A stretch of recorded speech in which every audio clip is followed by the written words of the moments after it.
આંતરરાષ્ટ્રીય જૈવ વિવિધતા દિવસ નિમિત્તે કચ્છ વન વર્તુળ અને ગુજરાત જૈવ વિવિધતા બોર્ડના સંયુક્ત ઉપક્રમે એક વિશેષ કાર્યક્રમનું ભવ્ય આયોજન કરવામાં આવ્યું હતું. આ કાર્યક્રમમાં વન વિભાગના ઉચ્ચ અધિકારીઓ, વૈજ્ઞાનિકો અને પર્યાવરણ પ્રેમીઓ મોટી સંખ્યામાં ઉપસ્થિત રહ્યા હતા. કાર્યક્રમની શરૂઆતમાં આમંત્રિત મહાનુભાવોની નોંધણી બાદ મુખ્ય મંચ પર દીપ પ્રાગટ્ય અને પ્રાર્થના સાથે વિધિવત ઉદ્ઘાટન કરવામાં આવ્યું હતું. ઉપસ્થિત મંચસ્થ મહાનુભાવોનું શાબ્દિક સ્વાગત કરવામાં આવ્યું હતું. કાર્યક્રમના પ્રથમ ચરણમાં કચ્છ વન વર્તુળના મુખ્ય વન સંરક્ષક ડોક્ટર ધીરજ મિત્તલે ઉપસ્થિત સૌ પ્રકૃતિ પ્રેમીઓનું સ્વાગત કરીને પરિચય સંબોધન આપ્યું હતું. ત્યારબાદ ગાંધીનગરથી પધારેલા ડીસીએફ શ્રેયસ પટેલે જૈવિક વિવિધતા અધિનિયમ 2002, ગુજરાત જૈવ વિવિધતા બોર્ડના કાર્યો તેમજ એક્સેસ અને બેનિફિટ શેરિંગ માળખા અંગે વિસ્તૃત વિગતો આપી હતી. તેમણે એબીએસની અરજીમાં બાયોડાયવર્સિટી મેનેજમેન્ટ કમિટી એટલે કે BMCની ભૂમિકા વિશે પણ મહત્વનું માર્ગદર્શન આપ્યું હતું. દ્વિતીય સત્રમાં વૈજ્ઞાનિક ગાઈડ ડોક્ટર જયેશ ભટ્ટે બાયોડાયવર્સિટી મેનેજમેન્ટ કમિટીની ભૂમિકા અને પીપલ્સ બાયોડાયવર્સિટી રજિસ્ટર અંગે રસપ્રદ વક્તવ્ય આપ્યું હતું. ત્યારબાદ પશ્ચિમ કચ્છના ડીસીએફ હર્ષ ઠક્કરે જૈવ વિવિધતા માનવ જીવનનો અભિન્ન ભાગ વિષય પર વાત રાખતા આપણી જૈવ વિવિધતાનું મહત્વ સમજાવ્યું હતું અને રોજિંદા જીવનમાં તેના સંરક્ષણ માટે કયા પગલાં લઈ શકાય તેની સચોટ માહિતી આપી હતી. કાર્યક્રમના અંતે ચરણમાં પ્રોજેક્ટ આસિસ્ટન્ટ ગાઈડ વિવેક ચૌહાણે કચ્છના વૃક્ષોની વિવિધતા વિશે વિશેષ પ્રકાશ પાડ્યો હતો. આ સાથે જ સરહદ ડેરીના મધમાખી પ્રોજેક્ટ હેડ અને રાજ્યકક્ષાના FPOના સચિવ અનિલ મહેતાએ મધમાખી ઉછેર વિષય પર પ્રેરણાદાયી વક્તવ્ય આપીને ઉપસ્થિતોને માહિતગાર કર્યા હતા. કાર્યક્રમના અંતે પર્યાવરણ અને જૈવ વિવિધતા ક્ષેત્ર પ્રશંસનીય કામગીરી કરનાર વિશિષ્ટ વ્યક્તિઓનું સન્માન કરાયું હતું. આભાર વિધિ ગુજરાત જૈવ વિવિધતા બોર્डના तृप्ति गोहिल द्वारा કરવામાં આવી હતી. आज इंटरनेशनल बायोडाइवर्सिटी डे है. इसका ये प्रोग्राम हम लोग forest department and Gujarat biodiversity board के साथ ये सेलिब्रेशन में भाग लिया है एंड मोर देन 250 लोग इसमें पार्टिसिपेट किए हैं. गांव का विलेज लोग और सरपंच और ऑफिशियल्स, फॉरेस्ट डिपार्टमेंट के ऑफिशियल्स, गाइड का साइंटिस्ट, सभी लोग इसमें भाग लिए हैं. एंड बायोडाइवर्सिटी एक इम्पोर्टेंट चीज़ होती है. बायोडाइवर्सिटी के बिना लाइफ नहीं चल सके. Every life form has its own role. तो एक लाइफ फॉर्म दूसरी लाइफ फॉर्म के साथ जुड़ा हुआ है. अगर किसी एक लाइफ फॉर्म का अगर निकाल दिए तो हम लोग का लाइफ का मुश्किल पड़ जाएगी. इसलिए बायोडाइवर्सिटी कंजर्वेशन बहुत इम्पोर्टेंट है. So I'm Serafin Weibel. I'm the India and South Asia correspondent of Der Spiegel, which is a German news magazine. And I had the great honor and pleasure to attend today this meeting of the World Biodiversity Day, which was very important for me since I was reporting on biodiversity as a political reporter in Germany, where we also celebrated this day. And it was a very interesting experience to see how you live biodiversity and how you are making efforts to protect biodiversity. So it was a great pleasure and I'm very happy to be here. So it's the first time for me here. I arrived yesterday and now I'm very curious to see the habitat of the great Indian bustard, which is a very famous bird in Germany since we were following your efforts in conserving this particular bird. And so I'm very happy to visit the sanctuary. આંતરરાષ્ટ્રીય જૈવ વિવિધતા દિવસ ઉપર આપણે અહીંયા રાજ્ય કક્ષાના Gujarat biodiversity બોર્ડના સાથે મળી ગાઈડ સાથે મળીને એક કાર્યક્રમ રાખેલા છે, જેમાં કચ્છને આપ સૌ જાણો છો કે કેટલી બધી જૈવ વિવિધતા અહીંયા મળે છે અને એ બહુ ઉપયુક્ત જગ્યા છે આ દિવસની ઉજવણી કરવા માટે. અને જે પુનેરી ખાતે આપણી જે બાયોડાયવર્સિટી હેરિટેજ સાઇટ છે ત્યાંના લોકો પણ આ કાર્યક્રમમાં આજે ઉપસ્થિત થયા અને અમુક લોકો જેઓએ કચ્છમાં બાયોડાયવર્સિટી વિશે યોગદાન આપેલું છે, ચાહે वो વ્યક્તિગત લોકો હોય અને ગુનેરી ગ્રામસભાના લોકો છે, એને આપણે સન્માન કરવામાં આવ્યું છે અને લોકોમાં જાગૃતતા આવે. એક અહીંયા સીડ વૃક્ષોના જે સીડ છે એના ડિસ્પ્લે પણ રાખવામાં આવ્યા છે, વાવેતર પણ કરવામાં આવ્યા છે. એટલે આ દિવસે બધાએ સંકલ્પ લેવું જોઈએ કે ભાઈ જે આપણી બાયોડાયવર્સિટી છે, જૈવ વિવિધતા છે, એને આપણે સંરક્ષણ કરીએ, સંવર્ધન કરીએ અને દરેક વ્યક્તિ આપના સહકાર અને સહયોગ આપે. અને જેમ આજે કીધું કે આપણે આ કાર્યક્રમમાં જેટલા લોકો આવ્યા છે તેઓને એક વૃક્ષ સેપલિંગ પણ આપવામાં આવશે અને બધાને વિનંતી છે કે આપણે પોતાનો ફાળો આપીએ અને જૈવ વિવિધતાને વધારીએ. જે વિશ્વ જૈવ વિવિધતા દિવસ છે 22મી એપ્રિલ, અને જેમાં આપણે આજે કચ્છ વન વિભાગ અને ગાઈડ તરફથી એક સંયુક્ત ઉપક્રમે એક પ્રોગ્રામ યોજાયો, અને જેમાં કચ્છની પસંદગી એટલા માટે કરવામાં આવી કે કચ્છ એક બાયોડાયવર્સિટી હોટસ્પોટ તરીકે જાહેર થયેલ વિસ્તાર છે, અને જેમાં વિશ્વમાં આપણે ઘણા એવા હોટસ્પોટ ગણીએ કે જેમાં બાયોડાયવર્સિટીનું વૈવિધ્ય હોય તેવો કચ્છ એક વિસ્તાર છે. જેથી આજે આપણે આજ કચ્છમાં ઉજવણી કરી અને વન વિભાગ અને ગાઈડે ખૂબ એમાં મોટી સંખ્યામાં ગુનેરી જે આપણી એક બાયોડાયવર્સિટી હોટસ્પોટ તરીકે જાહેર થયેલ વિસ્તાર છે એના બીએમસીના મેમ્બર, સરપંચશ્રીઓ, પર્યાવરણવિદો, વન વિભાગનો સ્ટાફ, ગાઈડનો સાયન્ટિસ્ટ ગણ અને અમારા બાયોડાયવર્સિટી બોર્ડના કેટલાક સ્ટાફ ઉપસ્થિત રહ્યા અને એમને મોટી સંખ્યામાં ભાગીદારી કરી, અને જ્યારે કેટલાક એવોર્ડ પણ જે બાયોડાયવર્સિટી ક્ષેત્રે જેમને સારી કામગીરી કરેલી છે તેવા મિત્રોને આપણે એવોર્ડ સમારંભ પણ યોજાયો, અને આ કાર્યક્રમની ખૂબ સારી રીતે ચર્ચા વિચારણા બાદ પૂર્ણાહુતિ થઈ અને કેટલાક સંકલ્પો પણ લેવામાં આવ્યા છે, જેમ કે હનીબી અત્યારે હાલ જે મધમાખીની સંખ્યા ઓછી થઈ રહી છે એ બાબતે પણ આપણે કેટલીક ચર્ચા વિચારણા કરી, કચ્છની બાયોડાયવર્સિટી બાબતે ચર્ચા વિચારણા કરી, બાયોડાયવર્સિટી એક્ટ બાબતે ચર્ચા વિચારણા થઈ, અને આ કાર્યક્રમ ખૂબ સફળ રીતે પૂર્ણ થયેલો છે. ધન્યવાદ. કચ્છવાસીઓ માટે આજે ઐતિહાસિક દિવસ સાબિત થયો છે. ભુજ રેલવે સ્ટેશનથી ભુજ દિલ્હી એક્સપ્રેસ ટ્રેનને લીલી ઝંડી આપી સત્તાવાર રીતે પ્રારંભ કરાવવામાં આવ્યો છે. નવી ટ્રેન સેવા શરૂ થતાં કચ્છ અને દેશની રાજધાની દિલ્હી વચ્ચેનું રેલ જોડાણ વધુ મજબૂત બન્યું છે. કેન્દ્રીય રેલવે મંત્રી અશ્વિની કુમાર વૈષ્ણવ અને ગુજરાતના મુખ્યમંત્રી ભૂપેન્દ્રભાઈ પટેલ દ્વારા વર્ચ્યુઅલ માધ્યમથી ભુજ દિલ્હી એક્સપ્રેસ ટ્રેનનો શુભ પ્રારંભ કરવામાં આવ્યો હતો. ભુજ રેલવે સ્ટેશન ખાતે યોજાયેલા કાર્યક્રમમાં જિલ્લા કલેક્ટર અનિલકુમાર રાણાવસિયા, જિલ્લા પ્રમુખ દેવજીભાઈ વર્ચન, કચ્છના સાંસદ વિનોદભાઈ ચાવડા, ધારાસભ્ય કેશુભાઈ પટેલ, પ્રદ્યુમનસિંહ જાડેજા, પશ્ચિમ કચ્છ એસપી વિકાસ સુંડા સહિતના મહાનુભાવો અને મોટી સંખ્યામાં નાગરિકો ઉપસ્થિત રહ્યા હતા. ભુજથી દિલ્હી સુધીની સીધી ટ્રેન સેવા શરૂ થતાં કચ્છના મુસાફરોને હવે લાંબી મુસાફરી માટે ટ્રેન બદલવાની જરૂર રહેશે નહીં.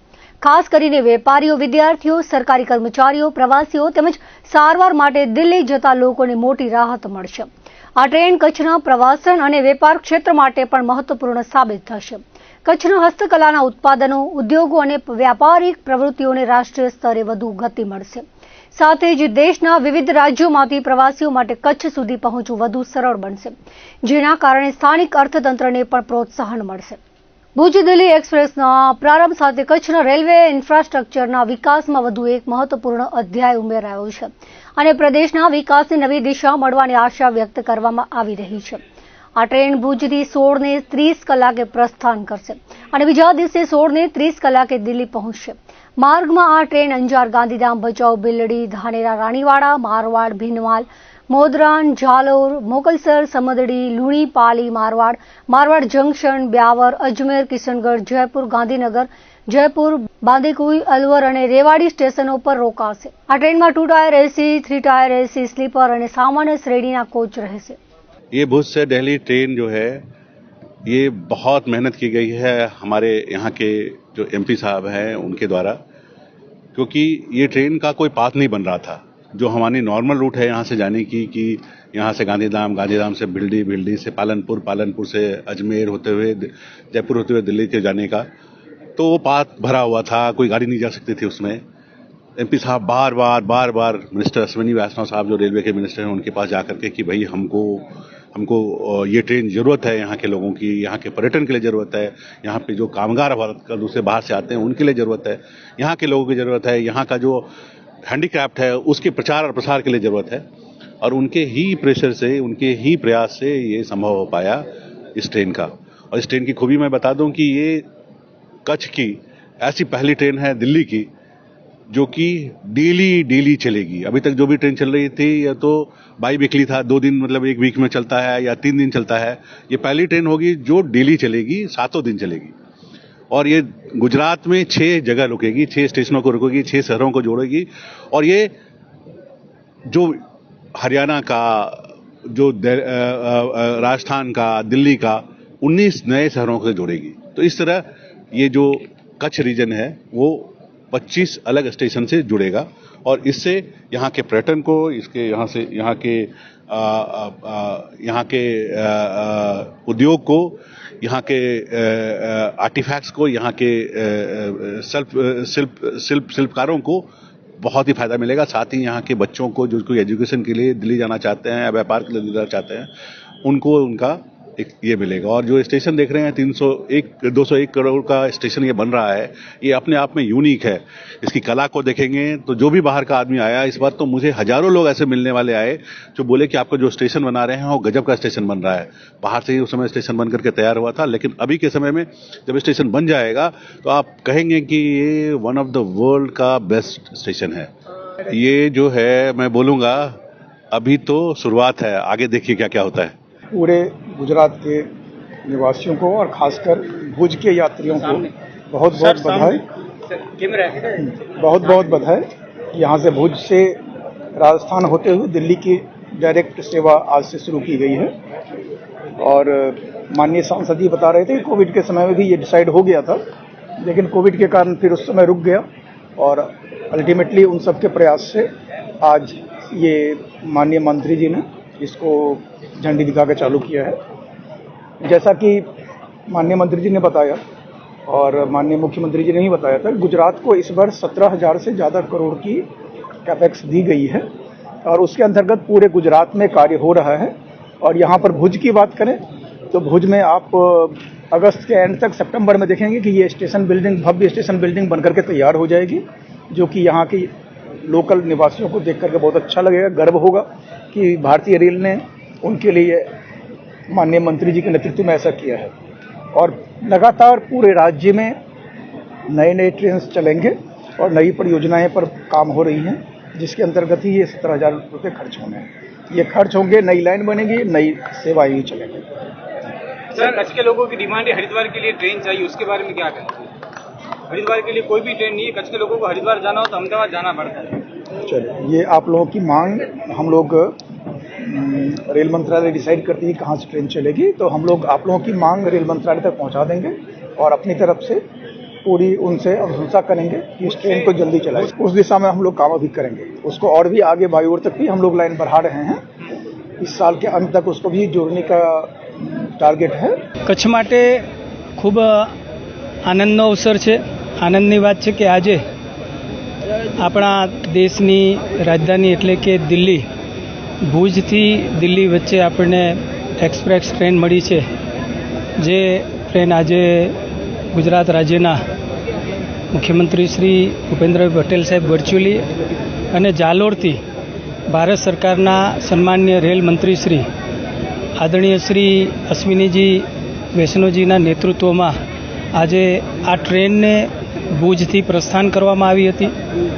ભુજની અંદર અમારી સાથે રાજ્ય સરકારના મંત્રી શ્રી આદરણીય ત્રિકમભાઈ છાંગા સાહેબ, પશ્ચિમ રેલવેના અમારા સન્માનીય GM શ્રી પાંડે સાહેબ, DRM શ્રી આદરણીય વેદપ્રકાશજી, સન્માનીય સૌ ધારાસભ્યશ્રીઓ કેશુભાઈ પટેલ, આદરણીય પ્રદ્યુમનસિંહજી જાડેજા, અમારા પ્રમુખ દેવજીભાઈ, કલેક્ટર શ્રી, SP શ્રી અને મોટી સંખ્યામાં સૌ સંસ્થાના આગેવાનો, પ્રવાસીઓની ઉપસ્થિતિમાં આ ટ્રેન જ્યારે શરૂ કરવામાં આવી છે ત્યારે આવનાર સમયમાં ગુજરાત અને રાજસ્થાન, હરિયાણા અને દિલ્હી આ બધા જ પ્રાંતની અંદર આવન જાવન કરનાર બધા પ્રવાસીઓ હોય, વિદ્યાર્થીઓ હોય, કલાના કારીગરો હોય, ડિફેન્સના જવાનો, એમનો પરિવાર હોય કે અન્ય ઔદ્યોગિક ક્ષેત્રે જે પણ પ્રવાસીઓ પ્રવાસ કરશે એમને ખૂબ જ મોટો ફાયદો આ સેવાનો આવનાર સમયમાં મળવાનો છે।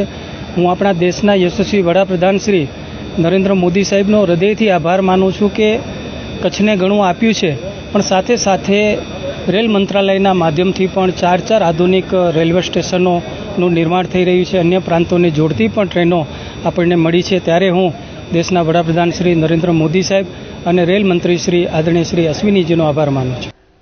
કચ્છ જિલ્લાના ગ્રામ્ય વિસ્તારોમાં હાલમાં ડીઝલની ભારે અછત સર્જાવાને કારણે ખેડૂતોમાં વ્યાપક ચિંતા અને આક્રોશની લાગણી જોવા મળી રહી છે। ખાસ કરીને ભુજ તાલુકાના મિર્જાપર અને સુખપર જેવા મોટા ગામોમાં ડીઝલ મેળવવા માટે ખેડૂતોને ભારે હાલાકીનો સામનો કરવો પડી રહ્યો છે। ખેતીકામ માટે અત્યંત જરૂરી એવા ડીઝલનો પુરવઠો ખૂટી પડતા ખેડૂતો એક પેટ્રોલ પંપથી બીજા પેટ્રોલ પંપ પર ભટકી રહ્યા છે. તેમ છતાં તેમને પૂરતો જથ્થો મળી રહ્યો નથી. પરિસ્થિતિ એટલી હદે વણસી ગઈ છે કે સ્થાનિક પેટ્રોલ પંપો પર 2 કિલોમીટર લાંબી વાહનોની લાઈનો જોવા મળી છે અને કલાકો સુધી રાહ જોયા બાદ પણ ખેડૂતોને નિરાશ થઈને પરત ફરવું પડે છે. ડીઝલની આ તીવ્ર અછત વચ્ચે ધરતીપુત્રો પણ લાચાર બની ગયા છે અને વહીવટી તંત્ર સામે ગંભીર સવાલો ઉઠાવી રહ્યા છે. અસહાય બનેલા ખેડૂતોનું કહેવું છે કે ટ્રેક્ટર અને અન્ય કૃષિ સાધનો માટે ડીઝલ અનિવાર્ય છે અને તેના વિના ખેતીકામ કરવું બિલકુલ અશક્ય બની ગયું છે. ખેડૂતો ચિંતાતુર અવાજે સવાલ કરી રહ્યા છે કે જો સમયસર ખેતી જ નહીં થાય તો અનાજનું ઉત્પાદન ક્યાંથી થશે અને દેશના લોકો જમશે શું? વર્તમાન સમયમાં એક તરફ ખેડૂતોને પૂરતું ખાતર મળી રહ્યું નથી અને બીજી તરફ ડીઝલની પણ અછત સર્જાઈ છે, જેના કારણે ખેતી કઈ રીતે કરવી તે અત્યારે ગ્રામીણ અર્થતંત્ર માટે સૌથી મોટો સવાલ બની ગયો છે. આ આર્થિક કટોકટી પાછળ ખેડૂતોની આંતરિક પરિસ્થિતિ પણ ખૂબ જ દયનીય બની ગઈ છે. મોટાભાગના નાના અને મધ્યમ વર્ગના ખેડૂતો ઉછીના નાણાં લાવીને અથવા વ્યાજે પૈસા લઈને ખેતીની શરૂઆત કરતા હોય છે. આવી સ્થિતિમાં ખેતીનો ખર્ચ કાઢવો પણ હવે તેમના માટે અત્યંત મુશ્કેલ બની ગયો છે. જો સમયસર વાવણી કે લણણી નહીં થાય અને ખેતીમાંથી પૂરતી આવક નહીં મળે તો ખેતરોમાં કામ કરતા મજૂરોને તેમનો રોજિંદો પગાર કેવી રીતે ચૂકવવો તેની ચિંતા પણ ખેડૂતોને સતાવી રહી છે. ડીઝલ વગર તો કઈ ખેતી થઈ શકે એમ નથી. અત્યારે પંપ છે કે મોટર મશીન છે, એમાં હલરમાં ઉપલરમાં બધે મશીનની જરૂર પડે છે ડીઝલની, અને ખેતી વગર કઈ ખેડાય નહીં અને ખેતી વગર કોઈ ખેતી થઈ રહે. અત્યારે પારાની સિઝન છે, કપાસનું વાવેતરનો ટાઈમ છે અત્યારે, અને ડીઝલ ખેડૂતને મળતો નથી અને ડીઝલ વગર કઈ ખેતી થતી નથી અને પારું જાય છે. ચોમાસું આવી જાય છે એટલે પારું કોઈ કરી નથી શકતા, નથી ખાતર મળતો. અત્યારે ટ્રાન્સપોર્ટ વાળા હડતાલ ઉપર ઉઠે, ડીઝલ વગર ગાડી નથી આવતી તો ખાતર નથી મળતો, ખાતર વગર ખેતી થતી નથી, ખેતી જાય છે ખોટમાં. અને ડીઝલ અને ખાતર પૂરું કરે અમારે. બહુ તકલીફ છે, બહુ તકલીફ છે. ડીઝલ તો મળતું જ નથી, તકલીફ તો બહુ પડે છે. હવે શું કરીએ, હવે સરકાર શું કરવા માંગે છે કે ખબર નથી પડતી. ને આમ કે છે કે 7-12 ઉપર ડીઝલ આપશું, 7-12 માં આપશું, 7-12 કઢાય તો કે ડીઝલ જ નથી. તો હવે અમે 7-12 શું કામ આવે અમને બધી હર કોઈ વસ્તુમાં ડીઝલ ખપે. ખેતીમાં તો ગમે એ કરો, બગાયત કરો, હું કરો, ખપે કરો. કે ટ્રેક્ટર વગર તો ખેતી થવાની જ નથી, ટ્રેક્ટર ડીઝલ વગર ચાલવાનું નથી.